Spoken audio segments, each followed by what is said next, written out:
Welcome to Midnight Casebook, where every shadow hides a secret and every mystery begs to be solved. Tonight, we unravel the chilling tale of Father Brown and the mirror that reflected an empty chair, a fan-made story paying homage to the brilliance of G.K. Chesterton's legendary detective. We'd love to have you along for this enigmatic journey. Drop a comment to let us know where you're watching from, share your theories, and if you spot any inconsistencies, don't hesitate to call them out. Your keen eyes and sharp minds help us craft even more captivating mysteries in the future. Chapter 1. The Guest Who Never Took Tea. The piercing scream shattered the afternoon's jovial atmosphere, slicing through the light chatter and the clinking of fine china like a knife through silk. It was a scream that echoed down the polished mahogany corridors of Longview Manor, weaving an eerie tapestry of dread. Guests, poised over platters of delicate sandwiches and scones, turned pale as the sound reverberated in their ears, a dreadful prelude to the chaos about to unfold. Amidst the fussy clatter of porcelain and rustle of silk skirts, an unmistakable scent of something far more sinister slithered into the air, a hint of iron, an unmistakable note of impending doom. Father Brown, an unassuming figure in a slightly tattered clerical suit, had just resumed his seat at a corner table strewn with crumbs, his keen eyes catching a flicker of movement at the end of the long dining room. But he was not a man to flinch at the abrupt shift of tone, nor did he underestimate the portentous moment. He rose and approached the gathering flurry of people outside the study, where the tremor in their voices hinted at a darkness lurking just beyond the threshold. "Eleanor, dear," a voice wailed, resolute and yet fearful. "Charles can't be dead. He must be—" The tremor in Lady Abernathy's voice melted into acerbic whispers, leaving trails of doubt behind. Father Brown stepped into the room. As the guests crowded anxiously around the closed door, which bore the imposing locks of secrecy. The study, he understood now, was bolted from within. "Open it," someone insisted, their panicked pitch resonating like a dog's bark. "He's lying there. We have to help him." But the harsh realities of locked doors and drawn curtains bore witness to the chilling finality of a life extinguished.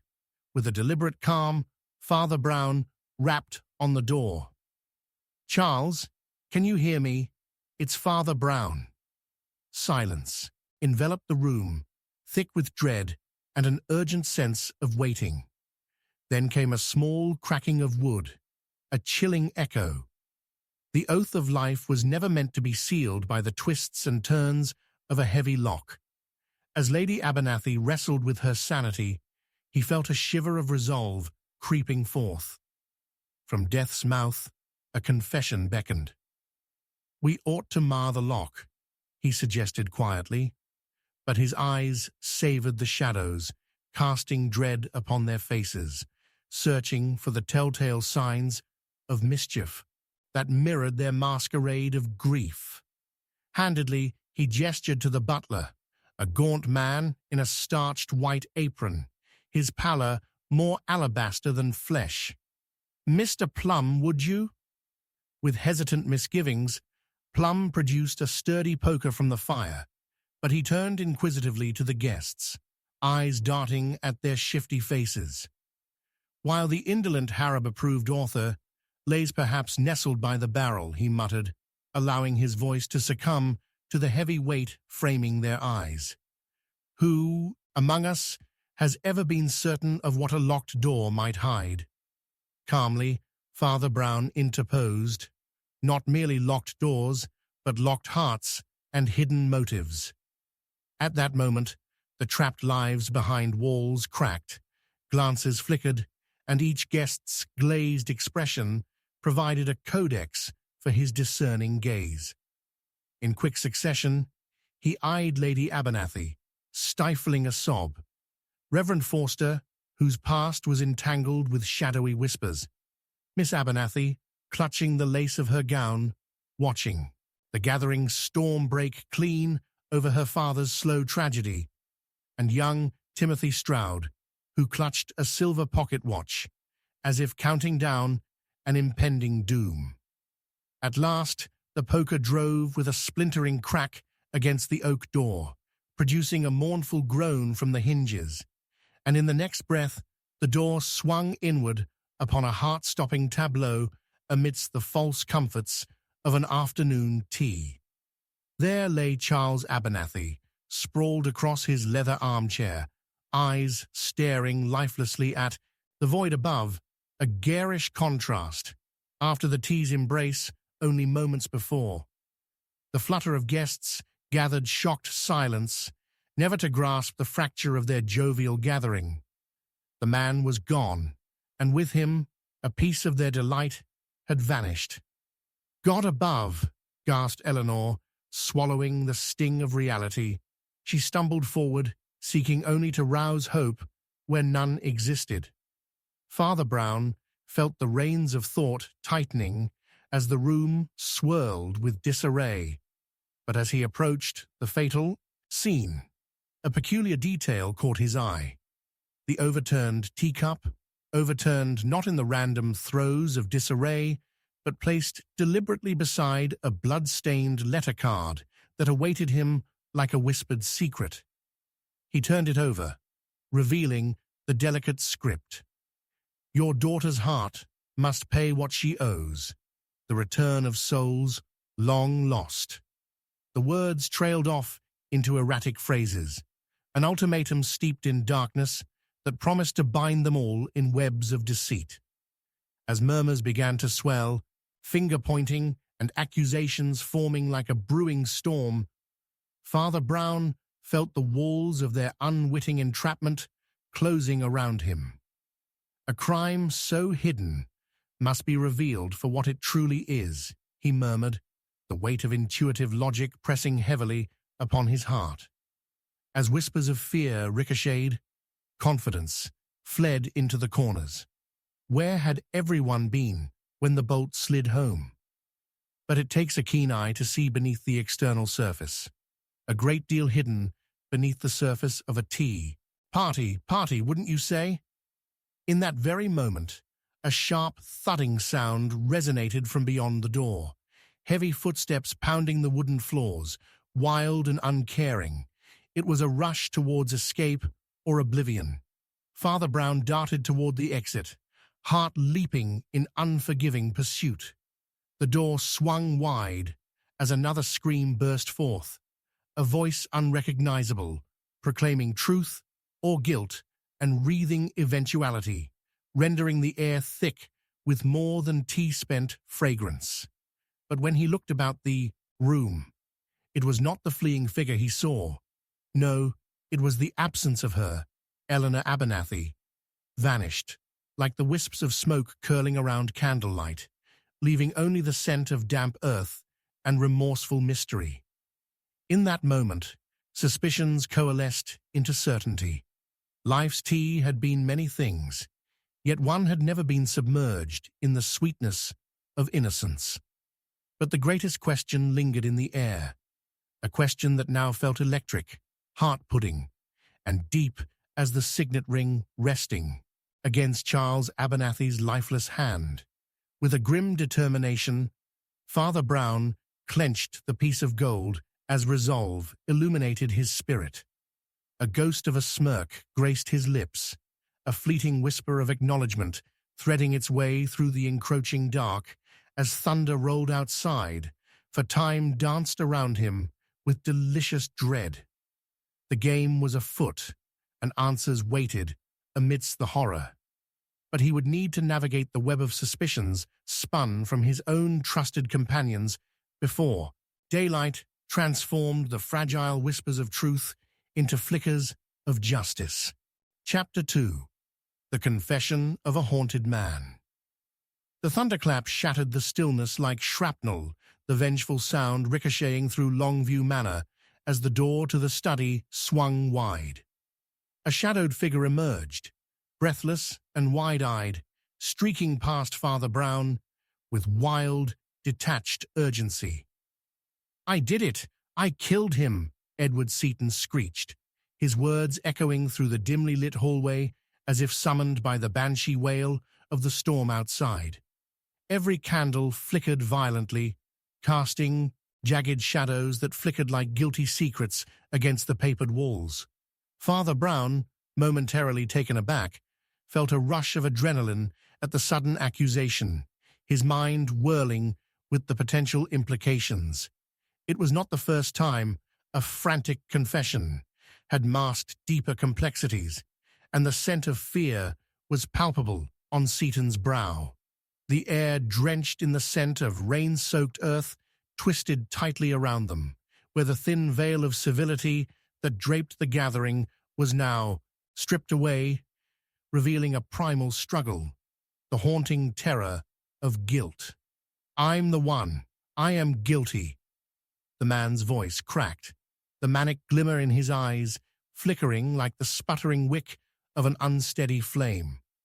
"Edward," Father Brown interjected firmly, though a chill skittered up his spine, "you must not speak such words lightly. The responsibility of such a claim is immeasurable." The man's dark hair hung, drenched in sweat, slick against his pallid face, and Father Brown could sense the whirling ocean of emotions crashing beneath the surface. Something in Seaton's demeanor felt profoundly off. His posture screamed uncertainty, an accusation thrumming with more intent than mere confession. "If only I had acted sooner," he continued, his voice rising with panic. "If only I had taken the gun from him." Father Brown's keen gaze narrowed in on Seaton's trembling hands, where faint traces of a deeper truth lingered. "A gun, you say? Where is it now?" He needed the man to unravel, to spill not just words, but the tangled threads of reality that could lead him somewhere far beyond the immediate confession. I don't know. He was alive. Alive, and then dead." Edward's voice was a tempest of confusion as he wrapped his arms around himself, staring into the shadows of the study, where the lifeless figure of Charles Abernathy still lingered in a harrowing likeness of peace. "But he deserved it, you know. He had it coming." Observing the frightened guest, Father Brown squared his shoulders, drawn deeper into the maelstrom of guilt and paranoia. "That's a strong accusation, sir. What business had Mr. Abernathy with you that warrants such a fate?" The thunder rumbled in the distance, a sinister parallel to the turmoil brewing within the man who seemed on the brink of unraveling. I owed him money," Seaton stammered, his eyes glassy and frantic as the rhythm of his breath quickened, like the heartbeat of a trapped beast. It spun a narrative that smacked of desperation. However, Father Brown's intuition pricked at the edges of Edward's account. "But I paid. I swear it. On the morning of the tea." "Did you?" Father Brown's voice dripped with skepticism. "Then why the confession, Edward? Why all this dramatic revelation now, post-mortem?" Seaton's voice faltered, lips trembling as if shaped by an invisible noose. "He told me he had plans to ruin me, to expose everything." Eyes wild, Seaton inhaled like a wounded animal. "I am haunted by more than my debts, haunted by everything I could never afford to lose." At that, Father Brown softened his stance, recognizing the torment hidden beneath the bravado. "Tell me what he blackmailed you with, Edward. Lay bare your haunting secrets, and perhaps we may yet find solace instead of blame amid the shadows of this terrible affair." The storm outside moaned as if resonating with the weight of unresolved sins, the gust of wind playing tricks on the door, leaving it to creak ominously. Edward glanced over his shoulder, as though the very walls bore witness to his sins. He knew of my past, of the fire. Fire, Father Brown prompted, a chill spiraling down his spine. What fire? Years ago, it took everything. Edward's body sagged under the weight of remembrance, and in that moment, the confession seemed to tease at something more sinister. I had been reckless, my affairs insane. When I came to Longview, I thought I could start anew. Charles had spoken of my misdeeds. It would ruin me in society's eyes if he told the truth. Which truth, Edward? Father Brown probed, his instincts sharpened against the unraveling web. A fire is not simply born, it has a source.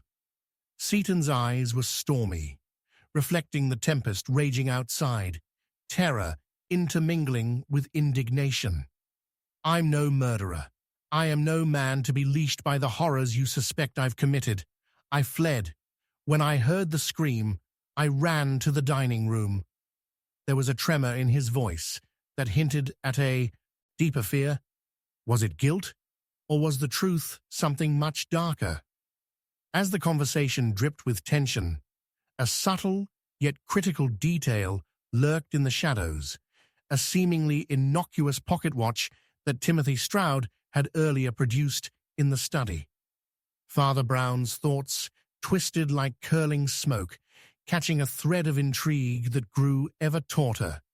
The watch, glimmering silver against the surrounding gloom, might have more to tell than the figures within the room dared to reveal. But no, sooner had he reminisced over its implications than another thunderous clap echoed, striking the house in synchronized horror. A thumping sound broke forth, two heavy footfalls clamoring violently against the oak floorboards, a disruption that shattered their enmeshed dialogue. A sharp intake of breath was suffocated by the ominous echoing silence.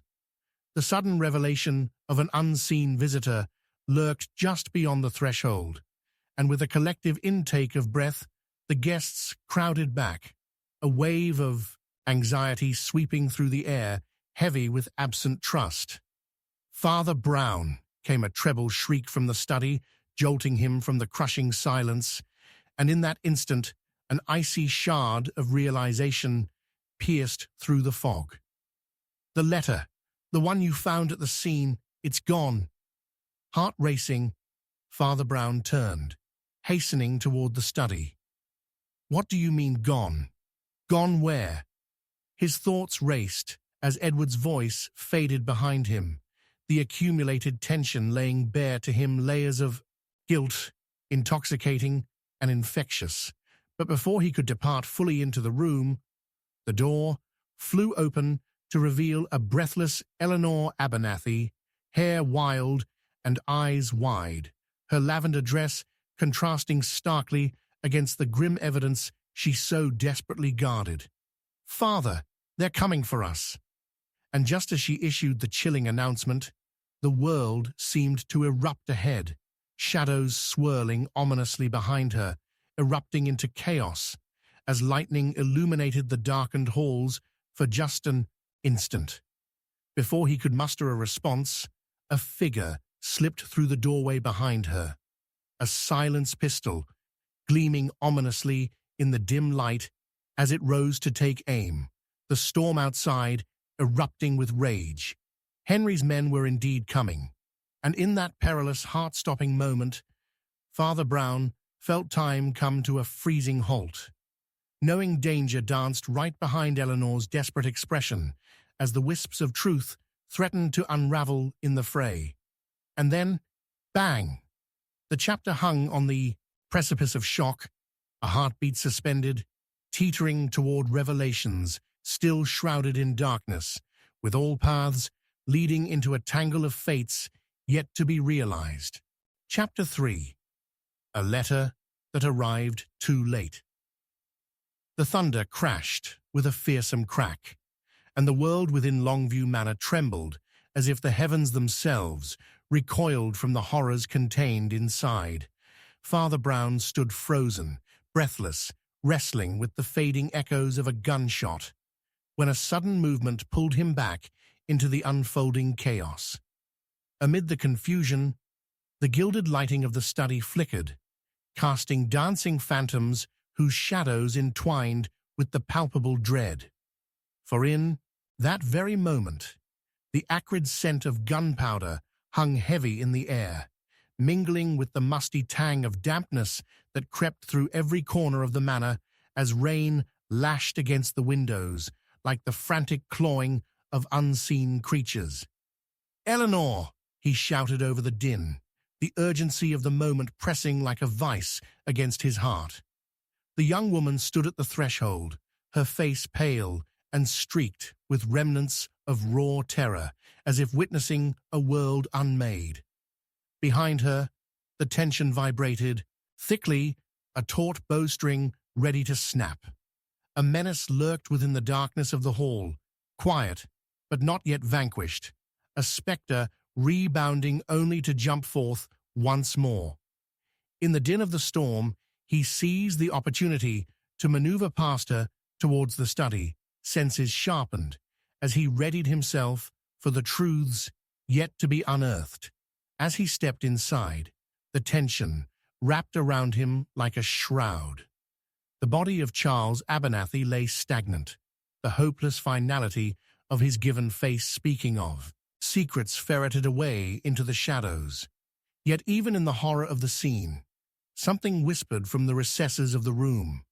A subtle shift in the atmosphere, the faintest pull toward a detail that remained hidden from all eyes but his.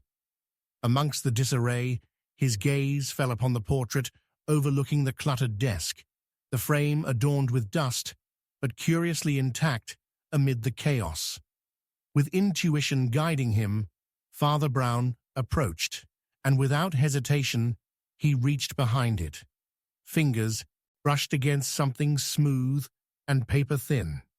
A letter, enveloped in aged parchment, lay tucked unceremoniously, as if lodged there by a hand trembling with trepidation and secrecy. Silencing the storm within himself, Father Brown withdrew the letter and held it to the dim light as thunder rumbled outside, bringing forth a sense of importance that demanded respect. The handwriting scrawled across the page was hurried, erratic, a reflection of its writer's frenzied heart. He began to read, the words punctuated by the clash of lightning, articulating truths of a man weighed down by the impending shadows of his legacy. Found missing, bequeathed only to those hidden in the dark, the note began, cryptic as the storm itself. The last will of Charles Abernathy cannot surface in the world of lies. Know this, dear reader, that the true heirs protect their blood more savagely than the fiercest tigers. Father Brown's brow furrowed, suspicion tingling at the edges of his mind. Missing, the very essence of inheritance was now forged as a weapon, twisted like the branches outside, scraping against the windows, clawing for entry. "Eleanor," he called again, his voice gripping the air before she followed him inside, tension suspended in her delicate frame. "You must see this. It reveals hints of a deeper conflict." "What's happened?" she breathed, glancing nervously at the doorway behind her, thunder growling ominously, demanding to be let in. "This letter hints at something far beyond the petty squabbles of debts and ruin. It speaks of a will, it seems, that has gone astray, much like you," he replied, scrutinizing her expression for any sign of recognition. "Do you know anything about it? Heirs? Beneficiaries?" Her mouth opened slightly, eyes alight with a flicker of recognition, before retreating into a veil of confusion. Charles always spoke of revising his will, but he never confided why. I thought it was mere family disputes." Desperation tightened her voice, threading through her apprehension as she stepped nearer. "Does it mention why it was hidden?" he pressed, a thread of intrigue dancing in the air as tensions surged. His eyes searched her face for honesty, while the gusts outside howled like banshees. She hesitated, fidgeting with the lilac collar of her dress, and finally whispered, "There was a rumor, something not just about what was divided, but also what it concealed. And the family, they weren't close. There were accusations swirling like smoke around us." Smoke? The echo of a past fire ignited within him. The burning memories Edward Seaton had alluded to came rushing back. Father Brown's mind flitted over the pieces, an affair of inheritance, debts, and accusations. The perfect trifecta for a conflict that might have branded each person's soul, compelling them to design a narrative leading to ruin. Just then, another clap of thunder shook the walls. The sound exploded near them, and in a tangled moment of hysteria, another figure stumbled into the study. Timothy Stroud, his eyes fearful and darting to the walls as though searching for an escape. "Father Brown," his voice quivered with urgency. "The guests, they've gone mad. They blame Seaton. They believe he orchestrated this tragedy to steal Charles's fortune, especially with that letter gone missing." The intensity of Stroud's gaze shifted between them, desperate and burdened, as ripples of chaos raced through the air. "We must find the truth before the others arrive." At that moment, a realization gripped Father Brown's heart, a thread pulled tight through the convoluted web he'd begun weaving. "It seems, Timothy, that the letter's absence is no mere coincidence, but rather the harbinger of—" His words hissed into silence, the gravity of the situation deepening as the door swung open once more. Eleanor's eyes widened in horror, and Father Brown spun around, urgency pounding in his veins. Another figure silhouetted in the doorway, holding something unshakably familiar. The glint of cold metal reflected against the flickering candlelight. A pistol. Again, more than a menacing weapon, announcing chaos of treachery. Faces narrowed into hard lines, suspicion thick as the clouds, barring the sunlight from the manor. "Father Brown," came Stroud's panicked whisper. But before he could react, the figure raised the weapon high, and time jolted to a standstill, a storm brewing in the air, lightning crackling through the splits of thought. A voice echoed through the study, a voice dark and familiar. "You knew too much." And with that dread-infused echo, a crack shattered the silence as thunder rolled, marking the end of inquiry and the beginning of an unrelenting storm whose outcome hung perilously in balance, teetering above a chasm of secrets yet to be revealed. Chapter 4. The Will in the Vicar's Study. The door swung open with a ferocious bang, splintering the silence of the vicar's study and unleashing a gust of wind that sent papers scattering like birds disturbed from a nest. Bishop Henley stood, drenched from head to toe, breathless and wide-eyed, as if he had witnessed the unraveling of the very fabric of his own faith. "Father Brown," he gasped, staggered by the tempest outside and the deeper tempest looming within. "The storm is upon us, and, with it, the darkness grows. Darkness that not only obscures the sky, but truths hidden between these walls." Father Brown took a step inside. The plush rug beneath his feet, absorbing the weight of the world, laid snug in the vicar's knickknacks and tomes. The soft light of a lone candle flickered cautiously against the clustered shelves, burdened with dusty Bibles and heavy books, their pages thick with centuries of supplication and revelation. Yet here, amidst the sacred and the mundane. It was fear that hung most heavily in the air, curling around Father Brown like a dense shroud. "I felt I should come," he murmured, scanning the room with an instinctive wariness, the echoes of recent calamities still tugging at his consciousness. "That curse of Abernathy," Henley rumbled, his brows knitted in anger and anxiety. "It has devoured my congregation." He gestured wildly, his arm sweeping over a scattering of papers. "They whisper of betrayal and vengeance, and poor Eleanor finds herself trapped in a tale fit for the wretched. But there's more, and you, Father, must see." Without waiting for a response, the vicar rushed to a wooden desk, the varnish marred by 100 restless interactions. He fumbled through a collection of unkempt documents until he procured one that seemed as valuable as gold amidst the debris. "A note, a testament," he breathed reverently, holding it out with a trembling hand. "It appears Charles Abernathy, before his untimely end, drafted a will, but it is—" His voice faltered, the words caught in his throat, almost fearful of what they might invoke. As Father Brown drew near, the candle's dancing light cast long shadows upon the desk, highlighting a piece of paper that had once seen the ink of far more hopeful intentions. "Incomplete," said Father Brown, his eyes narrowing.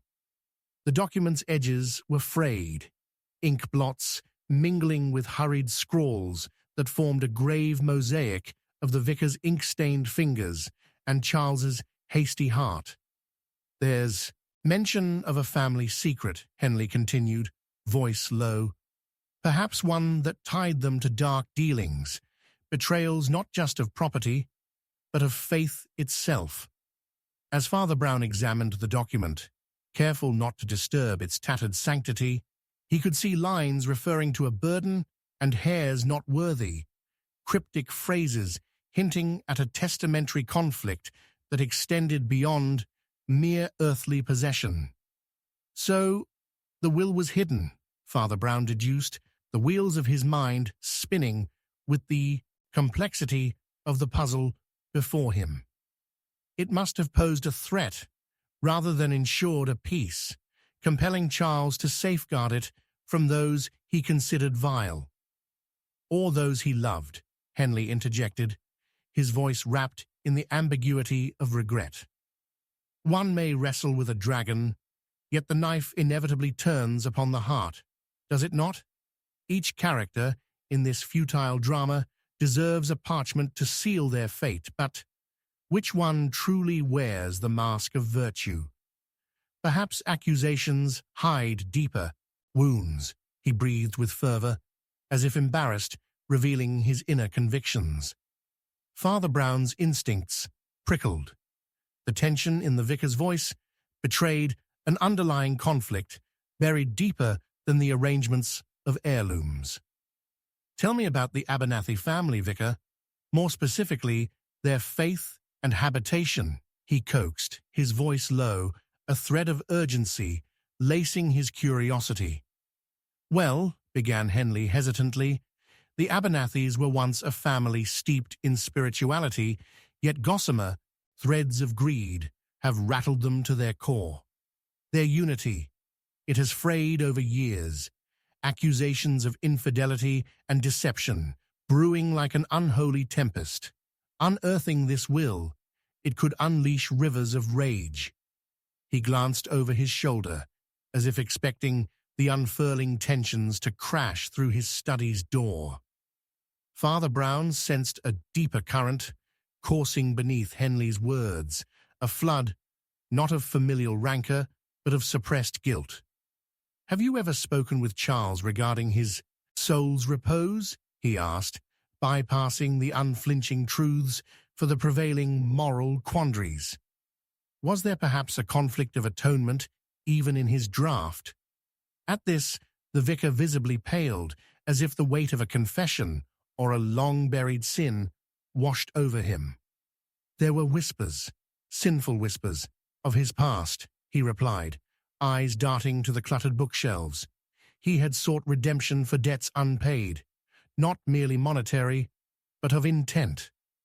A shiver coursed through him, as if the essence of his own moral struggle resonated with that of Charles, and Eleanor, his niece, the storm in the very center of this tempest, believes that she is caught between debts of heart and will.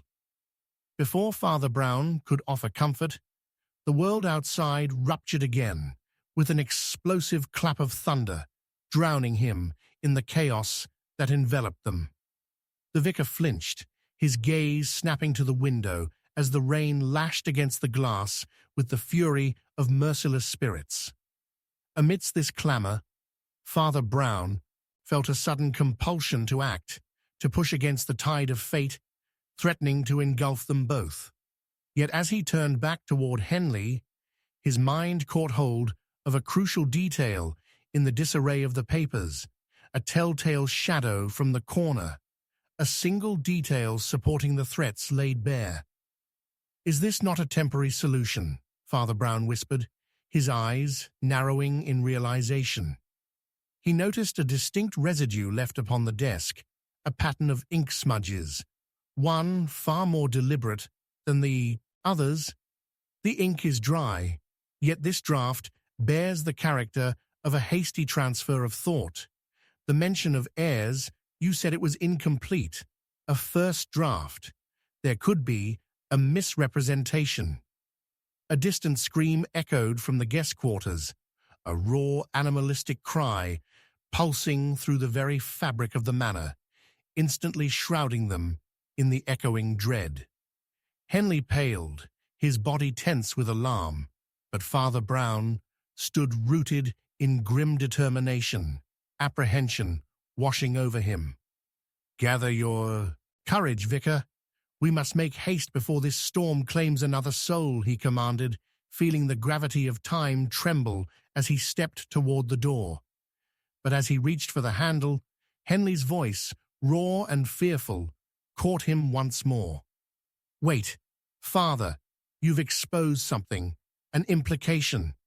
What if someone else seeks to unravel this tale?" he gasped.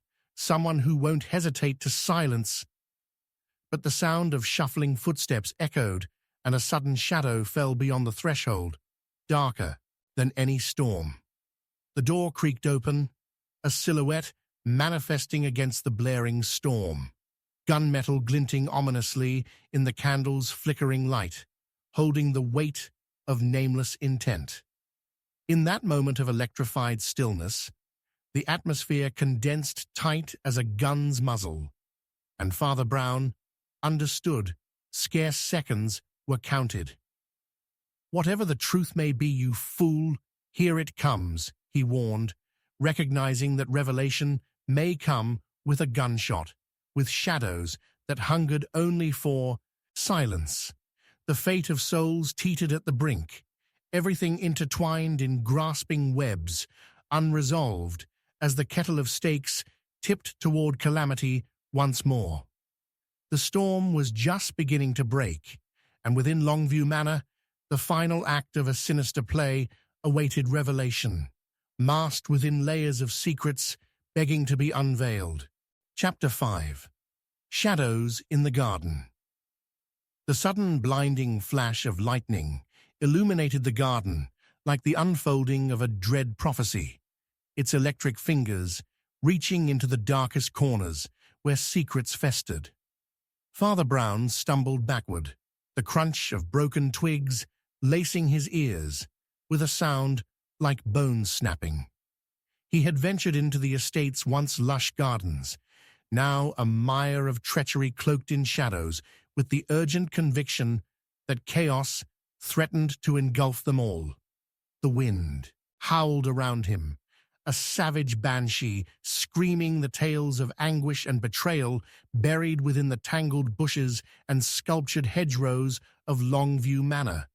Drenched and shaking, Father Brown scarcely realized it until the chill clawed at his skin, urging him onward, deeper into the encroaching darkness. Somewhere In the dim, flickering glow of candlelight, behind drawn curtains, he could almost sense the turmoil of the inhabitants, souls besieged with their own half-formed secrets and unspoken revulsions. Each of these whispers echoed like a funeral dirge as he stepped delicately through the damp earth. It was this very energy of despair that nudged him toward an overgrown path leading to the forgotten summer house, a place of happy memories now steeped in the foreboding stench of neglect. As he approached, the air shifted. The ground beneath his feet felt treacherous, quaking with a history known only to the manor itself. The timbers of the summer house loomed like skeletal fingers, entreating him to remember joy amidst their decay. Yet all Father Brown felt was a deep-seated dread trickling through the air like the rain now saturating his collar. In this foreboding silence, he felt an important truth shimmer beneath the surface, the whispers of betrayal wrapped around every crumbling brick. "There certainly is more than meets the eye," he murmured to himself, catching a glimmer of something peculiar in the shadows, an unusual gleam of silver, half hidden by climbing ivy. Kneeling, he brushed aside the tangled foliage with an urgent reverence, revealing a weathered latch, rusty but yielding to his touch. As the door creaked open, a gust of stale air rolled out like a spectre, pulling him into the obscured recesses of the building. Sunlight had long ceased to greet these walls. Instead, a twilight gloom gnawed within, a vacuum of forgotten aspirations. Inside, the atmosphere was thick with the smell of mildew and memory. The cramped room was populated with broken chairs and shattered glass, remnants of laughter entombed within layers of dust. But what drew Father Brown's eye was not the decay of forgotten summers. It was the faintest glimmer catching the last rays of light, even here, amid the shadows. A tarnished silver frame lay atop a dilapidated mantel, and as he crossed to it, the weight of his heart began to soar with uncertainty. It seemed oddly significant, a clue wishing to be acknowledged. With shaking fingers, he wiped away years of filth to reveal a photograph, a gathering of faces half hidden in twilight, a picnic perhaps in this very garden, spirited away behind the frames of innocence. In the periphery, one face turned away, remarkably familiar, yet tainted with haunting disquiet, its eyes reflecting nothing but secrets. Diana Abernathy. The very name resonated with Father Brown, like the tolling of a church bell, an overdue confession demanding attention. "They never told me," he breathed, engrossed by the photograph. What sin had her smile concealed? What shadow had overcast her departures and returns? His thoughts spun like autumn leaves in a cyclone as he processed the complexities of the Abernathy family that had been revealed thus far, seeking context in an otherwise chaotic tableau of betrayal and anguish. "A lovely picture, is it not?" came a voice from the doorway, smooth yet edged with an undeniable hostility. Father Brown turned, startled, clenching the frame against his chest. There, standing ensconced in shadow, was Timothy Stroud, his face taut, contorted into a mask of suppressed storm, one that tells a story best left unspoken. "Have you come to join the congregation of whispers, Timothy?" Father Brown asked, his voice steady, though his pulse quickened beneath the scrutiny of those narrowed eyes, the suspicion of innocence tangled with guilt. Was it cowardice that held Stroud before him, or an unseen motive demanding emergence under the white-hot gaze of scrutiny? Stroud stepped forward, moonlight reflecting in his eyes, revealing a tempest brewing just beneath his carefully constructed facade.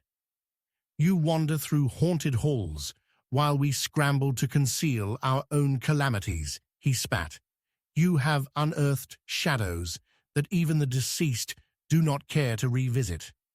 Are you not weary of meddling, Father? On the contrary, said Father Brown, his tone gentle yet unyielding amid the raging storm of words. It is precisely those shadows that guide us toward the truth. I sense fright grips your soul. Something tugs at the threads of your conscience. I do not fear the past, Stroud replied, though the trepidation danced across his brow like a flicker from a gaslight, but the implications of what you may discover. There are stories we dare not give breath, stories of a shrouded will and heirs unworthy. If you look too closely at the reflection, it might shatter. Or it may find clarity, Father Brown interjected solemnly, sensing the conflict that choked Stroud's words, resentment, bitterness, a simmering desire for vindication. If truth is hidden among the thorns, then it is here, in this very space, where such sorrow has left its mark. Stroud inhaled sharply, his gaze darting toward the shadows behind Father Brown, as if expecting something ominous to leap forth. It may serve you better to stay away from the garden altogether, he muttered, resignation flashing across his face. Some tales are best left concealed. In that instant, the sky overhead orchestrated its thunderclap, dark clouds resuming their dalliance with mayhem, an omen rippling through the garden's somber embrace. Barely aware of his surroundings now, Father Brown stepped back, absorbing the depth of Stroud's warning. Revulsion surged within him. The awareness that someone had been lurking in the midst of their revelations was undeniable. He could not shake the feeling of being observed by unseen eyes, a watchful presence perhaps intertwining with the roots of the night's despair. Tell me where the path leads, Timothy, Father Brown implored, leaning into the trepidation that encircled them both. For shards of truth lie just beneath the surface, and I can feel them shifting. But before Stroud could respond, a shilling of gunfire ricocheted through the air, an unexpected burst from the distant manor, shattering the suffocating atmosphere. Time elongated as a sickening realization dawned. The night's chaos had claimed yet another victim in the symphony of lament. With the sharp reports still echoing, Father Brown wrestled his instincts toward a singular thought. He and Stroud tumbled from the sanctuary of the summer house, bursting into the chaos of the garden, a harsh reality beckoning them toward the manor. We must go. Now, he shouted, his heart pounding in sync with the distant cries of terror that filled the evening air. The shadows had deepened, the layers of dignity worn thin, and yet, beneath it all, something wicked was stirring. As they raced toward the uncertain truth, a flash of silver caught Father Brown's eye once more, a fleeting, forgotten object rolling at his feet, glistening ominously in the fleeting light. He stopped just long enough to reach down, fingers brushing against cool metal, awareness flooding back as he grasped the object tightly, summoning resolve amid the gathering storm. An antique letter opener, tainted by blood-stained secrets. In that moment, realization crashed over him like the storm, aligning threads of fate that promised an unraveling chaos. He gripped it with a fervor that mirrored the thunder. Someone was trying desperately to crypt a tale, but its revelations were teetering on the brink, waiting for the tempest to unveil their sins. Thus began a race against the clock, where no hiding place remained sacred, no truths stood unscathed.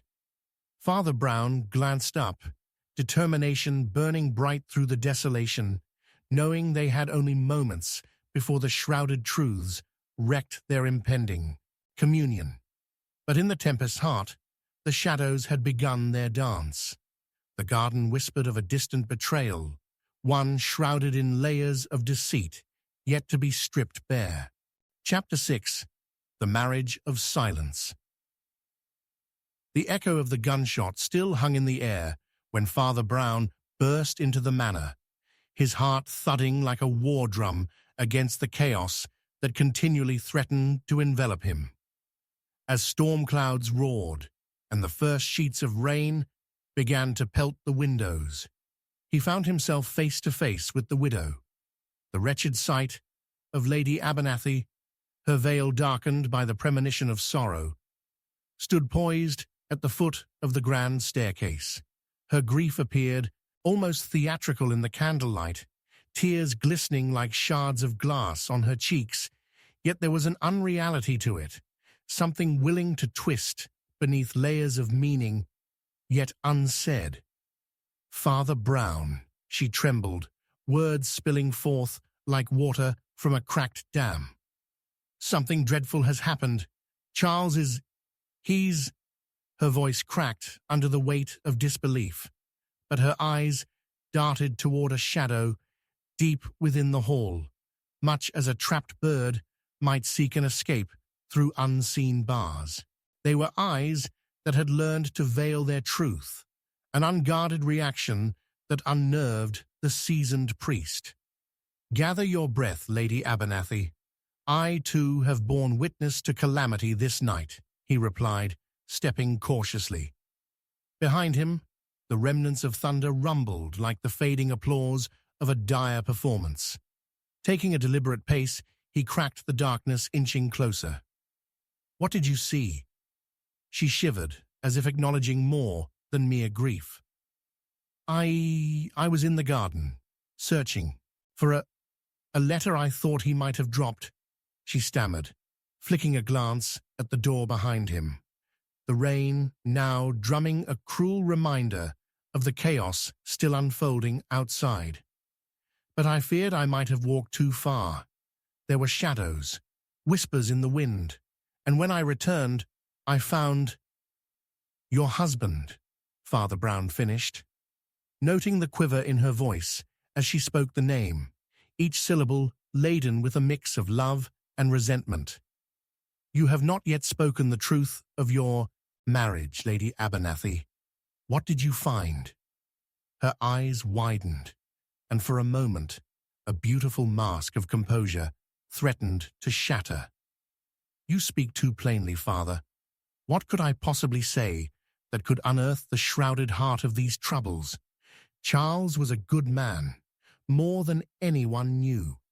Her voice rose, just as the wind surged, rattling the fragile candles perched precariously on the mantel. Small lights craving the warmth of understanding amidst the coming dusk. "Good men often harbor hidden edges, blinded by the shroud of love," he murmured, his gaze piercing through the veil she wore. "But it is the silence thickening between what is said and what is felt that demands our attention. What truth might you protect?" In that moment, a flicker of something crossed her face, a fleeting recognition perhaps, until the shadows swallowed it whole. "He held so many secrets, Father. I only learned the expressions of those seen from a distance. What lies beneath the surface was never meant for the innocent. I loved him, yes, but he was—" Her breath held as a wall threatening to crumble, finally forcing out words as if ransomed by the weight of grief. "He was someone far removed from the man you think." Father Brown felt tension coil in the air like the flickering candlelight, dazzling with deception. "What did you mean? What did you uncover during your search?" He leaned closer, studying her, unearthing fragments of regret entwined with her confession. "There were rumors," Lady Abernathy continued, her voice reluctant, heartbreakingly raw. "Whispers of an affair, of stolen love that danced between the halls of this house. I sought proof, a letter that spoke of it, perhaps even a trace of her. I thought this last piece of his history would finally unravel the purpose of our unity. She was trembling now, nearly pleading with the air. But all I found was a handkerchief, a blood-stained emblem that spoke of his guilt and infinite regrets. Father Brown stiffened, the weight of her revelation settling in like a cloak of ice. The handkerchief had not merely been a token of despair, but perhaps a tether to the very act of violence that followed, a scandal pulling them both into darkness. You claim they spoke of love. An unflattering and cruel accusation, my lady. Who did he love? What difference does it make? She cried, voice fractured, with a blend of betrayal and pain. He lies dead, father, murdered by such shadows, so cruelly insisted upon by— She stopped, herself then, eyes glimmering with a mixture of fear and urgency, as if she had nearly confessed to untold sins festering in the marrow of her soul. But clearly, Father Brown pressed, fervent, it matters greatly who shadows the truth, who might come forward to say they witnessed these unholy unions. And just like that, in the abyss of her turmoil, a light of recognition flickered. Her shoulders sagged beneath the weight of unvoiced revelations. But rather than continue, she turned, glancing toward the open door leading to the foreboding garden, as though something were lurking just out of her line of sight, something dreadful she dared not acknowledge. The will, the marriage shrouded in silence, was not merely naught, but one of convenience, she finally uttered, an edge of madness creeping into her tone. Charles was besotted by a lady's charm that kept him tethered to utter betrayal, and the marks of his love stained both my heart and soul. Name her, Father Brown demanded softly, sensing the vortex of confusion swirl around her. For hidden truths will bleed through the most prosperous of feigned smiles, and only then will we glean clarity from these maimed accounts. Diana Abernathy, she announced. The very sound of that name lanced through the air like an arrow striking its mark. The one who turned our world upside down. The one who claimed his heart before I could regret losing it. Before he could respond, sharp knocks reverberated through the abode, an audible promise of chaos poised to breach the sanctuary of these conversations. A chaotic wailing wafted through the corridors like a spectral wind. Then, as the clock in the arthritic tower began its somber toll, the lights flickered, the candles flame wavering as the storm yowled outside. A figure, ghost-like, appeared in the hallway, pale and stricken with dread. Father Brown struggled to make their features out from the shadows. Help! Help us! He's— The voice cracked, barely audible above the din of nature's rage, as terror swept into the room, and they stumbled to a halt before him, eyes wide with fear.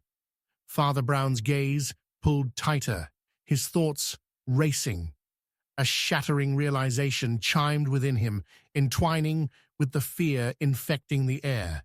He needed to piece together the fabric of this web, the meaning hidden behind Lady Abernathy's admissions. Lady Abernathy, he gasped out, there's still more to be unveiled, more that may lie in the blood between your spouse and the shadows of the past.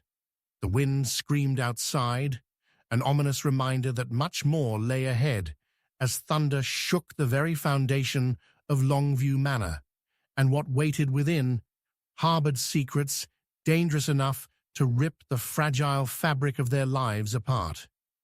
But just then, the figure caught the flickering light, flashes of silver glinting against the darkness beneath their cloak, and Father Brown was struck with the dawning sense of horror that this unraveling tale was just at its wicked opening. As the storm swelled to a terrifying crescendo, The weight of every assertion lay on the cusp of revelation, and it seemed they were not merely in the presence of shadows, but in the grip of secrets screaming to be exhumed. Chapter 7. The Key to the Attic. A piercing scream shattered the night, jerking Father Brown from the depths of focused contemplation. Gripping the letter opener like a talisman against the encroaching darkness, he dashed toward the direction of the sound, his heart racing as flashes of lightning illuminated the sinister expanse of Longview Manor. Each flash revealed fleeting images of terror, wide, panic-stricken eyes peering through half-open doors, and shadows flitting across the polished floors, which echoed with the thundering footsteps of the frantic guests. As he sprinted deeper into the sprawling corridors, the air thickened with an unsettling mixture of dampness and dread. The continuous sound of rain drumming against the lofty window panes, mimicking the chaos of his racing thoughts. His mind, a tumultuous sea of possibilities, latched on to the last revelation Lady Abernathy had shared. Diana Abernathy, a name that wrapped around him like a snake, squeezing tighter with every clenched syllable. What could this supposed love entangle within the silent confines of betrayal and murder? Reaching the parlor, Father Brown skidded to a halt. There Edward, the family solicitor, trembled, pallor stretched taut across his features. He stood rigid, staring at the grand fireplace where unquenched flames hissed and leaped, shadows dancing grotesquely against the walls. "Father Brown," Edward gasped, his voice laced with a buoyed urgency. "It's her, Lady Abernathy. She just collapsed upstairs." "Collapsed?" Father Brown echoed, a chill spiraling down his spine. "Or perhaps feigned." He scanned the room, noting the disarray reverberating with whispers of tension and intrigue, faces pale with insecurity. "Gather the others. I must witness her for myself." He dashed back toward the staircase, drawing in the scent of burnt wax and desperation, the flickering candles casting an uncertain glow that throbbed like a pulse. He felt the fabric of the night tightening around him, each shadow stretching, threatening to ensnare him in its embrace. Ascending the stairs with swift determination, Father Brown moved past doors that stood ajar, creeping like guilty secrets awaiting vindication. At the landing, he spotted Lady Abernathy, half lying on an ornate rug, her delicate form shrouded in the folds of her mourning attire. He knelt beside her, feeling the urgency thrumming beneath his fingertips as he searched her expression, a tumult of emotions fighting against the backdrop of grief that etched itself across her pale skin. "Lady Abernathy," he urged gently, brushing her hair away from her face. "Speak to me. What has happened?" She opened her eyes, glassy and unfocused, and a shuddering breath escaped her lips. "I felt it. Something is happening within this house, something beyond our control." Her words tumbled forth like stones rolling down a hill, gathering momentum. "Secrets murmur through the air, Father. Whispers that chill my heart. I cannot breathe beneath their weight." "Secrets born of truth are seldom so oppressive," Father Brown replied, peering intently into her eyes. "You mentioned a letter, a handkerchief stained with regret. I need to understand the connection, my lady. What else lies hidden in your heart?" Gathering herself, she bared her soul in trembling whispers. "After Charles died, I encountered some of his belongings, relics from our past." Her fingers tenderly caressed an old locket hanging from her neck, and a flicker of resolve ignited within her. Among them was a trunk buried in the attic for years. I felt compelled to open it, Father, to seek out his past. But what I found was dread. A sudden crash echoed from above, sending a tremor through the walls as dust cascaded from the old ceiling onto their heads. Father Brown rose, a renewed sense of urgency propelling him toward the attic. "What did you find, Lady Abernathy? Was there a key?" "Yes," she breathed, the color draining from her cheeks as if she were unraveling along with her secrets. "A key, an old rusted key that opened the trunk. But Father, within it, I found more than just memories. It held a diary." "A diary?" Father Brown's mind raced through the murky waters of implication. What did it reveal? Personal confessions. She shuddered, her voice quaking. "Charles wrote of an affair, Father, of betrayals neither of us were prepared to face." The attic door swung ajar with a chilling creak, revealing a yawning darkness that beckoned like an abyss. A flash of lightning illuminated the spiraled staircase leading up, casting long shadows that twisted like specters of the past. "Stay close," Father Brown urged, taking her hand to steady her.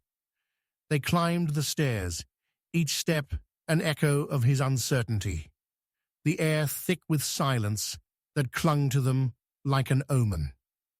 As they reached the attic door, he pushed it open and was engulfed by a musty smell that screamed of dust and abandonment. Here, time lay still, encapsulating the echoes of yesteryear. Striding cautiously into the dimness, he reached a trunk sitting forlornly in the corner. Intrigued, he knelt before it and fumbled with the lock. The key, the precious artifact hidden in shadows. With trembling fingers, he inserted it into the lock, but the moment it turned, the lid shot open with an echoing clang that reverberated against the rafters above. Inside lay a collection of faded letters, a few sepia-toned photographs, and there, the diary, its binding cracked as if straining under the weight of its own admissions. "Is this it?" Father Brown whispered, lifting it gently, feeling the coarse pages beneath his fingertips, shrouded in the dust of time. Yet before he could delve into its depths, the attic door slammed shut, plunging them into sudden darkness. "Father!" Lady Abernathy's voice pierced the stillness, full of panic. "Stand firm," he commanded, heart racing at the thought of ghosts manifesting before them in twisted forms of betrayal and loss.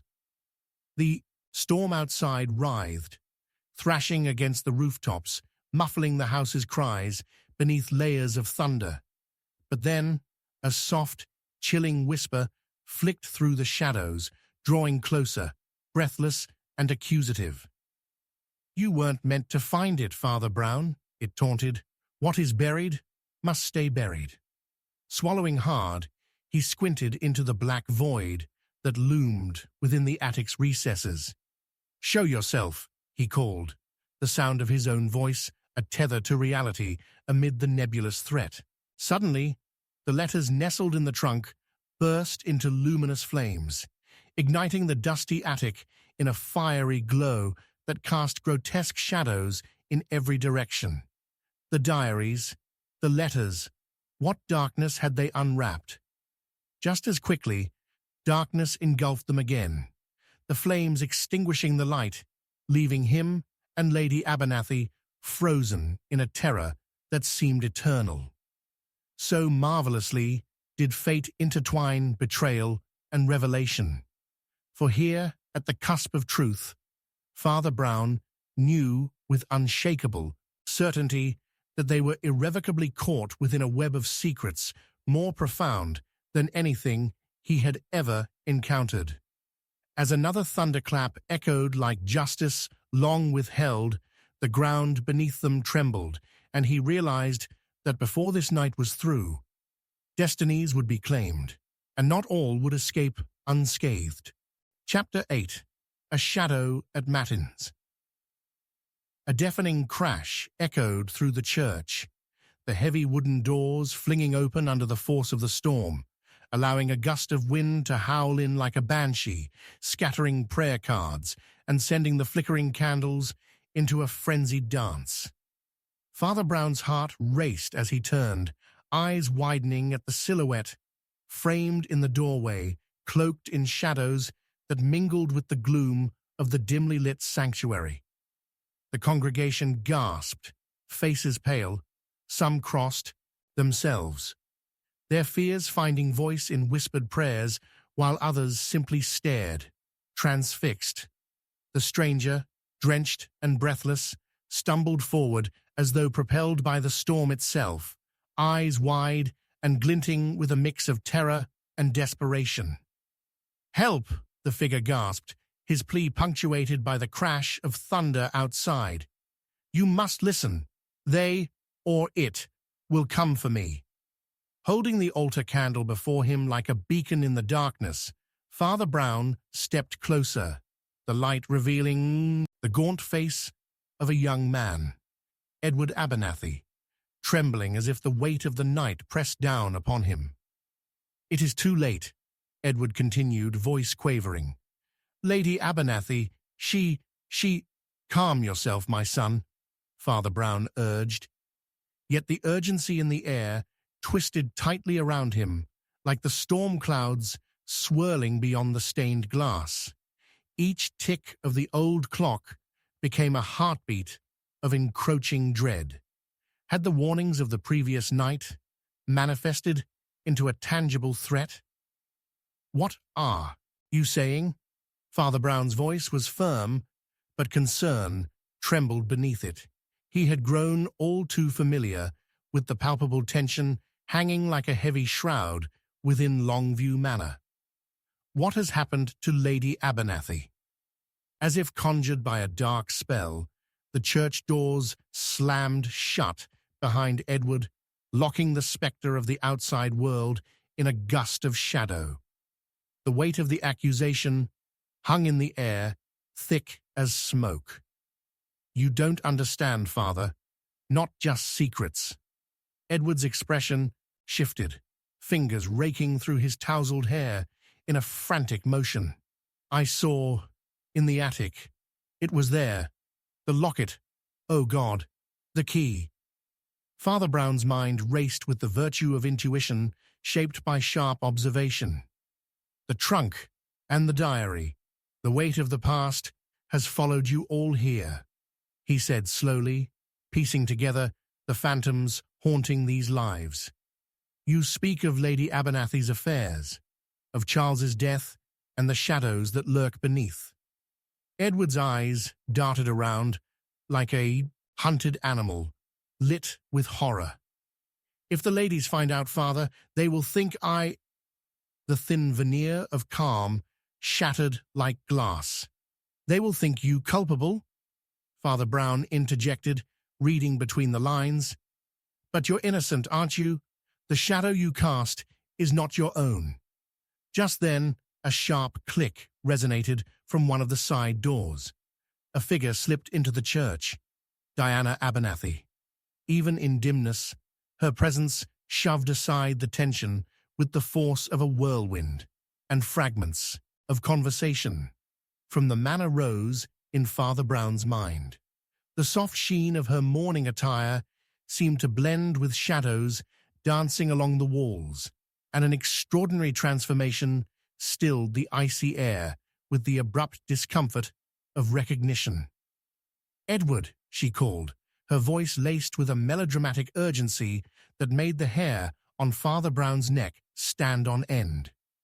A flicker of surprise mingled with suspicion as she froze before the two men, eyes narrowing to cut through the dim light. "What are you doing here?" "Lady Abernathy," Father Brown interjected, sensing chaos reaching a fever pitch. "Edward has just returned with troubling news. If there are dangers lurking beyond these walls, we must confront them together." But Diana's gaze remained locked on Edward, cold and scrutinous. "What are you saying, Edward?" The subtle hardness in her voice suggested hidden angles, masked beneath layers of sweetened politeness. "What have you stirred up?" As Edward faltered, panic swelling in his chest, Father Brown felt the walls closing in. Whatever tension unspooled within the Abernethys was akin to the storm raging outside. "Lady Abernethy," he urged, striving to reclaim the moment, "what of the attic? The secrets within the diary? Aren't they the real threat here?" "I suppose you'll simply have to find out," she replied, the smile on her lips curling with skepticism, a veil drawn over her intent. "Is it not you who believes that truth shields the innocent?" The thunder rumbled ominously overhead, sending the candlelight into a frantic flicker, casting their faces into grotesque relief, twisted by fear and veiled truths. "Father, Edward could have been right all along," Diana continued, almost rehearsedly. "Perhaps it is better that some things remain buried, especially when the past is this close." Realizing the double-edged sword she wielded, Father Brown sought to draw clarity while moving through the tension, suffocating the air. "Would you rather cast your secrets away like broken dreams, or might you dare to recover the pieces? Come forth, speak plain, and together we might navigate this storm." At that moment, with the flickering light casting unsettled shadows along the walls, a low murmur surfaced among the remaining congregants. Whispers of concern unfurled like smoke through the candlelight, and the heavy air pulsed with invisible accusations. In the midst, Father Brown caught sight of a shadow slipping quietly toward the rear of the church. Panic etched into the lines of their face. "Please," a voice called from the shadows, but it vanished into the pool of flickering dark before Father Brown could distinguish its source. "Don't follow. The truth will find you." The sly spectre melted away just as the church doors creaked open once more, though no wind conditioned the summer night. Something foreign slithered through the threshold: fear, desperation, and the scent of unspoken treachery.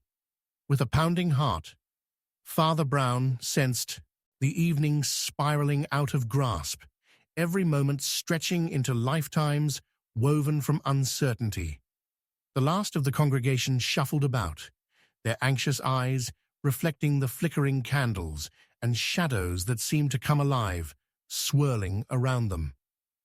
"Edward, Diana," he called, but their expressions twisted, riddled with fear and disquiet, as the very weight of truth flew on winds astride a dark path. As the church's bell began to toll, forewarning an impending climax, the lights flickered once more, giving way to a sudden silence as they all turned toward the echo resounding through the walls.